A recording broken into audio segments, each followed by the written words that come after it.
Please, give me some water. I felt like I was in a nightmare, unable to believe the scene before my eyes. My 5-year-old granddaughter, emaciated and frail, was chained to a doghouse. Seeing her reach out for water again, I snapped back to reality. I need to give her water right away. However, someone knocked the water out of my hand as I tried to offer it. Don't you dare give her any. My husband, with a face like the devil himself, then went to the storage shed and came back with a saw. I screamed, my blood running cold. Mom! It's a boy. My son Christopher called me, his voice brimming with joy as he shared the news. I wholeheartedly congratulated him. Christopher lived with his wife Selena and their 5-year-old daughter Ava about a 2-hour flight away from us. What did you name the baby? Ian. I want to raise him to be a strong boy. It seemed my son already had plans for raising his child. Do you want to talk to your father? No, I'll pass. Talk to you later. Despite reaching out, my son hurriedly ended the call when I suggested passing the phone to his father.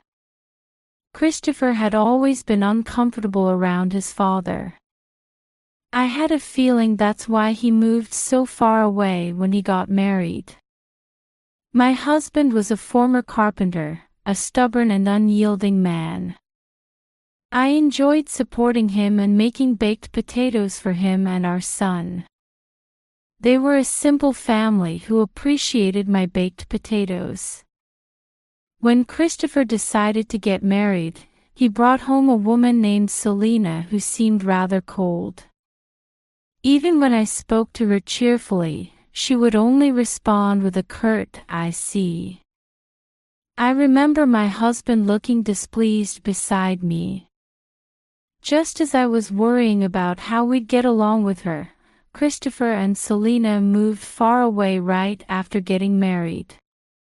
It's lonely when children leave the nest. I wonder if that soft Christopher can manage living away from home. My husband spoke like this, but deep down, he was worried about Christopher. We were in our mid-60s, supposed to be spending a peaceful retirement together, when something unexpected happened. One day, we received a shocking phone call from our son. Ava's going to be hospitalized, so I need a significant amount of money. Mom, can you help out? Oh my, that's terrible. But don't you have any savings? Well, we tend to spend money as soon as we have it. I was taken aback by Christopher's response, but I asked how much they needed. For now, $100,000. The amount was so high, I was speechless. Please, Mom. Can't you think of it as for your cute granddaughter? Come on. As I struggled to respond, my husband, who had been listening on speakerphone nearby, suddenly said, "Let's lend it to them. I have savings from when I was working. We have our field, and we can get by on just our pension." He spoke loudly enough for our son to hear. Thanks, Dad. Christopher's voice suddenly became cheerful, and my husband nodded silently. I had sensed that our son found his father difficult to deal with, but it was still nice to know he relied on us. Looking at my husband's somewhat satisfied expression, I felt he probably felt the same way. At first, we lent them money out of parental love, but Christopher started asking for more, claiming it was for treatment time and time again. Wasn't it just last month? Well, medicine and stuff cost quite a bit.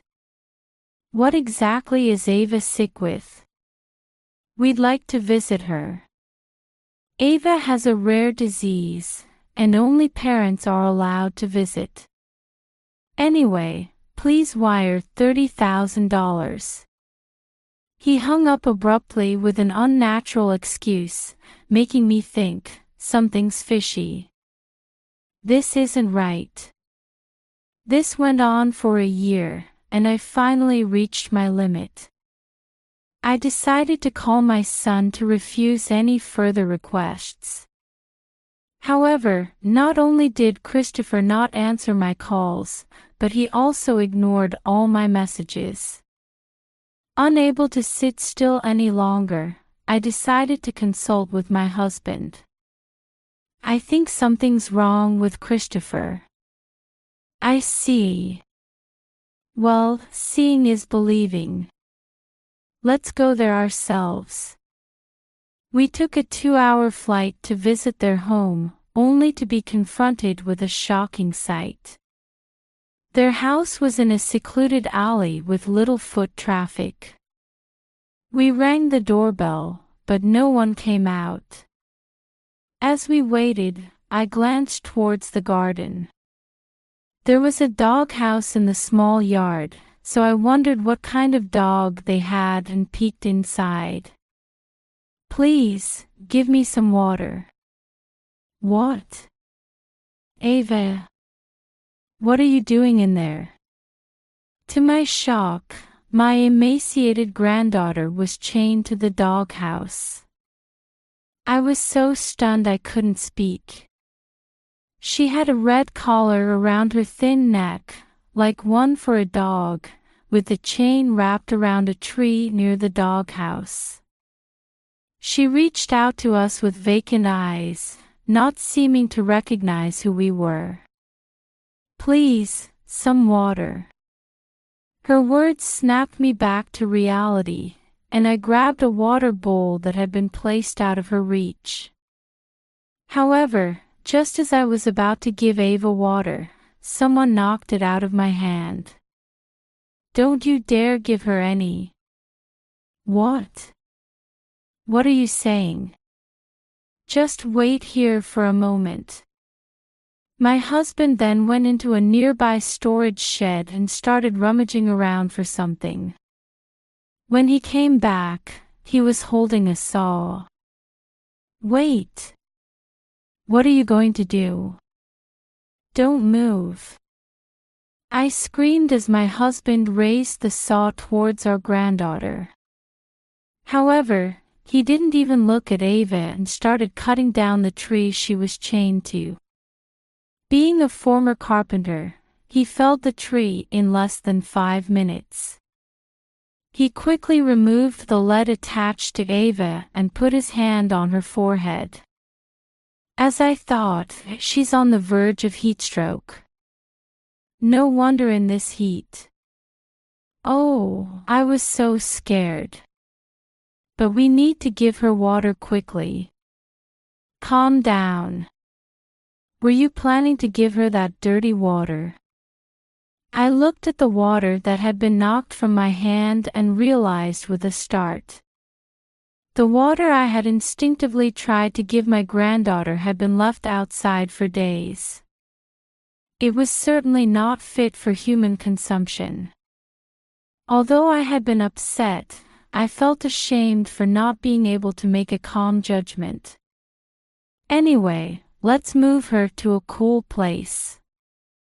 We need somewhere shaded. In that case, I have the spare key Christopher gave us. Some time ago, our son had sent us a spare key in case of emergencies.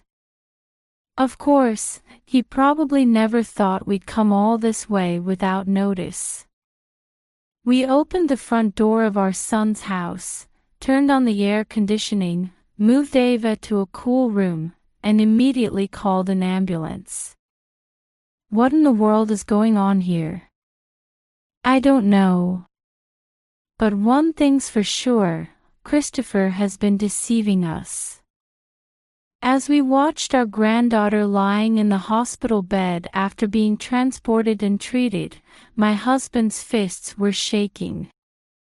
Of course, I too was burning with anger at the betrayal by our son and his wife. A few hours later, Ava's complexion had improved significantly after receiving IN4. After confirming her recovery, we decided to hear her story. At first, our granddaughter was hesitant to speak, but when I gently said, "Don't worry, we'll protect you," she looked up. The words that came out of her mouth left us stunned. "How terrible! I can't forgive him, even if he is my son. This calls for some serious punishment." Seeing our faces contorted with anger, our granddaughter looked sad. "I'm sorry. It's my fault." "What are you saying?" "It's okay. We'll definitely protect you." When I gently stroked her head, perhaps feeling human affection for the first time, tears welled up in our granddaughter's eyes. After that, we returned to Christopher's house, gathered evidence of their misdeeds, and began preparing for retribution. As we thoroughly searched the rooms while waiting for their return, we heard Christopher's voice. "Ah, that was fun. I wish we could have played more." Unaware of the hell that awaited them at home, he was laughing carefreely with his wife. Then we heard the sound of keys in the front door lock. "Ha! Didn't we lock up? I'm sure I checked before we left." He entered the house with a puzzled voice, carrying their son Ian. Then he noticed us in the living room. "Whoa! You scared me.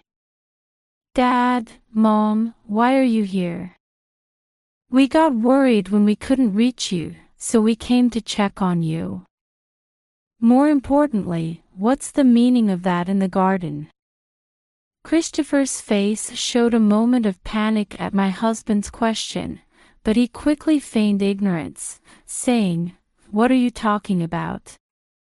However, when Selena, who had gone to check the garden, shouted, "Christopher, Ava is gone," he couldn't maintain his act. "She was taken to the hospital for heatstroke. They say she'll be admitted for a while." "Oh, is that so? That's terrible. How can you talk about this like it's someone else's problem? You did this to her, didn't you?" When my husband berated our son for showing no concern for his daughter, Christopher cowered. After that, Christopher and Selena were made to sit formally before us and explain what had happened. Selena seemed dissatisfied, pouting while holding the sleeping Ian. "I can't believe you told such a big lie about Ava being hospitalized." I slammed down on the table in front of them an amusement park brochure and what appeared to be a handwritten itinerary by Selena. These were things we had found while searching their house. Moreover, they had bags full of things bought at the amusement park. Anyone could see where they had been. "So you three went to the amusement park alone. Why did you leave Ava behind?" "Well, because of the entrance fee." My son mumbled quickly, and I glared at him with intimidating eyes. Children under 3 get in free at the amusement park. 1-year-old Ian wouldn't cost anything, but taking 5-year-old Ava would increase the expenses, right? What nonsense are you talking about? What happened to the money we lent you?" Christopher remained silent at my husband's question, just fidgeting with his fingers as if trying to escape reality. As I watched our hopeless son and daughter-in-law, I remembered what our granddaughter had told us at the hospital. Ava had said sadly, "Daddy and Mommy said I'm an unwanted child." Our son had always been a bit weak-willed and timid, often staying close to me as a child because he was afraid of his stern father.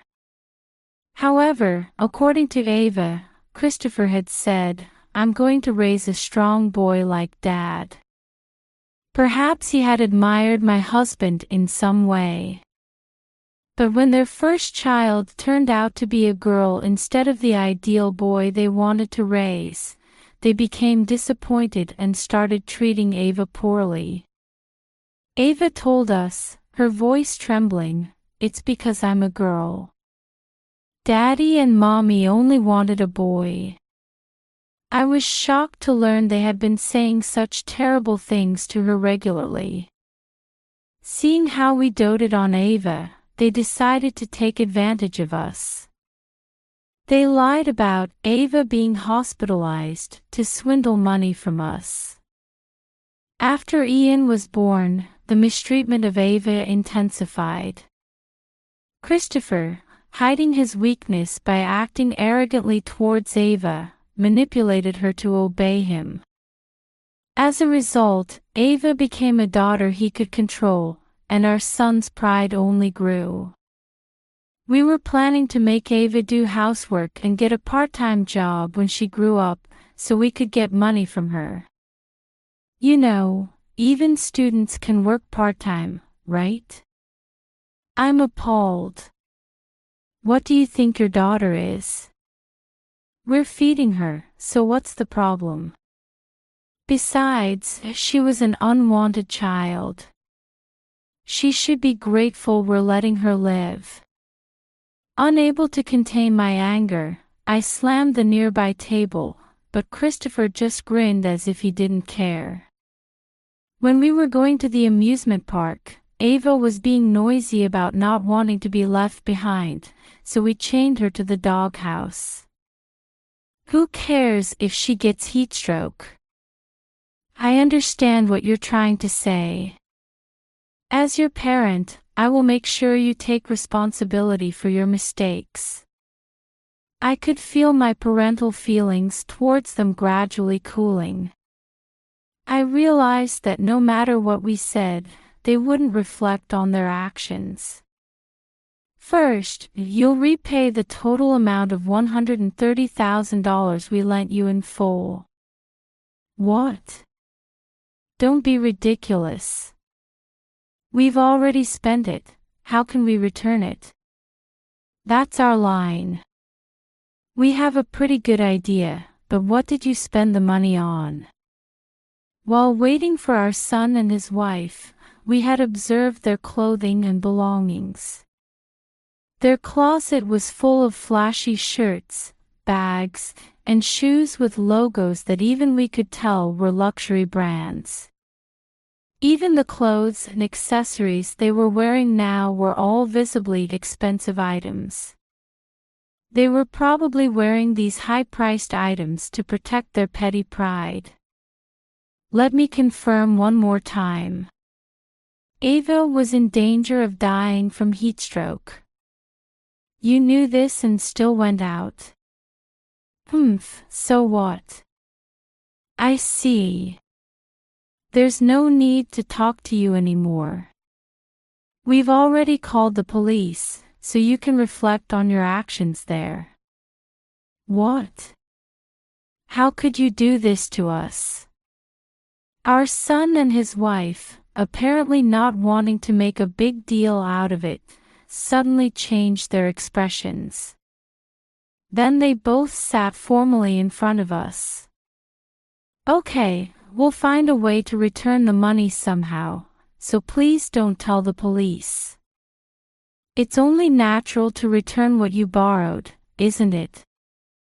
I completely rejected Christopher's plea without even listening to his excuses. My husband felt exactly the same way, so he just glared at them with his arms crossed, keeping his mouth shut. Christopher and Selena started to panic at our attitude. We really regret it. We were wrong. Can't you let us off just this once? It's too late. Listen, can you hear that sound getting closer? While we were arguing, the sound of police sirens conveniently approached. As soon as Selena shouted, "This is bad, Christopher, let's run," they stood up, abandoned Ian, and dashed out the front door. I somehow managed to catch Ian before he hit the floor and immediately chased after them. Then I heard a commotion coming from outside. Damn! What's with all these people? We can't escape. When I went to the entrance, I saw that the house was surrounded by neighbors, leaving no gaps to escape through. I had left the windows slightly open for ventilation, so our voices must have leaked outside. Christopher and Selena were unable to escape, and the police arrived, promptly arresting them. "Dad, Mom, help us." I slapped away Christopher's outstretched hand as if to say, "Don't be ridiculous. You too, who only think of Ian as your tool, need to reflect deeply on your actions." They hung their heads dejectedly as the police took them away and put them in the patrol car. Later, during questioning, Christopher and Selena admitted to leaving Ava in the scorching sun. They both ended up spending time in dark rooms. All the money we had lent them was repaid in full. Since Christopher and Selena sold their house, they'll have nowhere to go when they're released. My husband and I returned home with Ava and Ian. We decided to raise our grandchildren ourselves. We live in a place rich in nature, and perhaps because of this, they are growing up healthy and strong. Ava, Ian, dinner's ready. Grandma's baked potatoes are so big. I love them. Both Ava and Ian eagerly devour the baked potatoes I make.